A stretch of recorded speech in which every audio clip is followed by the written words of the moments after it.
Do you allow your team to give feedback to the tools that they are using day to day? That was a question I started with yesterday. This is the Anthony S. You Are Not Alone. And once again, going on to the change in pace here for the podcast, I'm going to ask a question at the end of every podcast and then answer it the next day. So now we're talking about feedback and the tools that are being used. And I give the example of when I was working in a job that was on the operations side of business. We had computers, we had screens, but it was very apparent that we were being slowed down by the tools which we were given. They weren't fast enough. We were often waiting multiple minutes to get certain things done. That should have been a 2-minute process that turned into 5 minutes. Now, if you're thinking about that at one time a day, no big deal.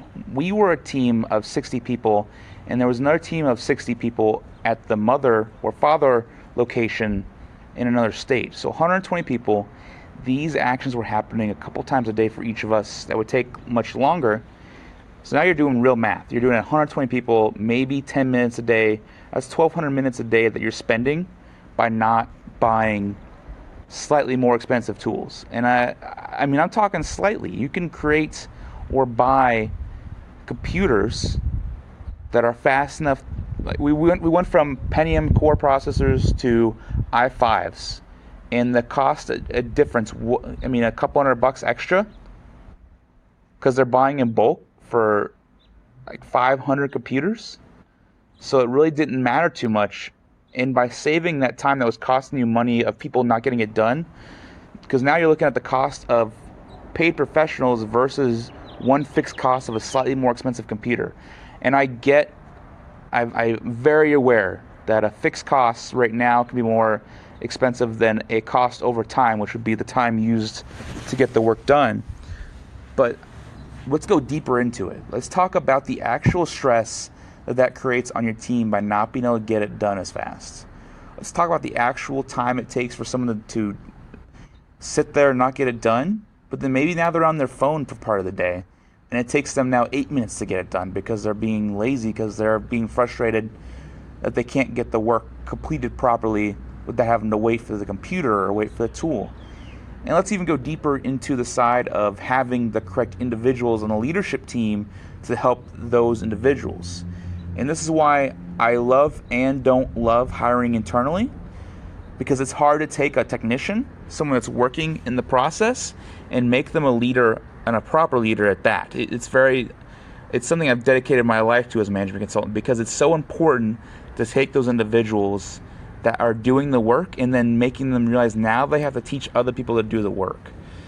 It's even worse trying to take a good manager from somewhere and then put them into a position where they need to know high-end solutions, high-end problem solving for a certain role, and then the team comes to them and they don't know what's going on because they don't know the technician skill side.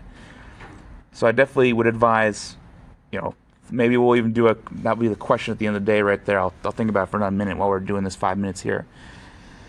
Going back to the stress that it causes not having the right tools. That is one of the single most largest problems behind improper managers, is the tools being incorrect and therefore creating friction between the producer and the production.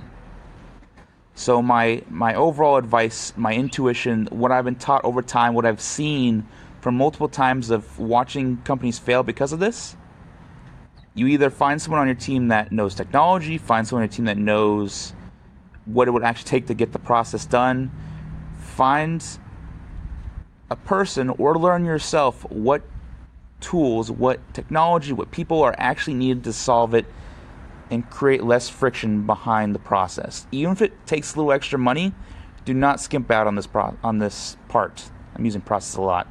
I'll say part this time for the fun. It will reduce stress, it'll increase morale, that'll lead to customer satisfaction, it'll lead to less turnover. At the cost of $4,000 for a new employee, it would be very unfortunate if they left because they felt that their computer was not fast enough. A $200 solution or even a $1,000 solution to save the $4,000 you spent on hiring a person on average, plus the time it takes to train that person. And who knows what you had to pay to do that. This is the Anthony S. You're Not Alone. The question that we're going to go on today: have you ever tried to bring in outside management, and how did it go? And we'll talk about that tomorrow.